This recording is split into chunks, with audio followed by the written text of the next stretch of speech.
John Jebaraj கைது செய்யப்பட்ட வழக்கில் புதிய திருப்பம் ஒன்று அதிரடியாக ஏற்பட்டுள்ளது. சிறுமிகளுக்கு பாலியல் தொந்தரவு கொடுக்கப்பட்டதாக ஜான் ஜெபராஜ் கடந்த ஞாயிற்றுக்கிழமை கைது செய்யப்பட்டார். தற்பொழுது அதே வழக்கில் அதே சிறுமிகளின் புகாரின் அடிப்படையில் ஜான் ஜெபராஜ் மனைவியின் தம்பி ஹாரிஸ் என்பவர் போக்சோ வழக்கின் கீழ் கைது செய்யப்பட்டுள்ளார். அவர் நீதிமன்றத்தில் ஆஜர்படுத்தப்பட்டு தற்பொழுது சிறையில் அடைக்கப்பட்டுள்ளார். ஒரே வழக்கில் ஜான் ஜெபராஜும் அவரது மைத்துனரும் கைது செய்யப்பட்டுள்ளது பெரும் பரபரப்பை ஏற்படுத்தியுள்ளது.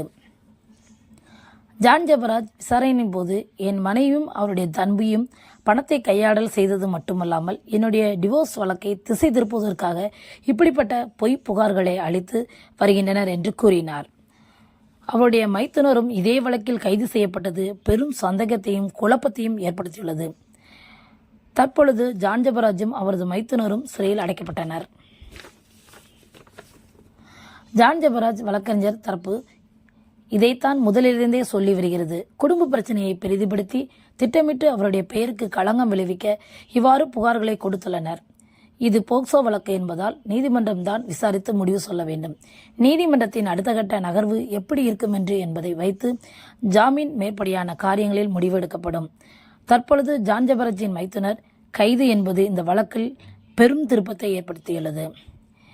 இதே போன்ற தகவல்களை தெரிந்து கொள்வதற்கு இந்த சேனலை சப்ஸ்கிரைப் செய்து கொள்ளுங்கள். இது உங்களுக்கு பிரயோஜனமாக இருக்கும்.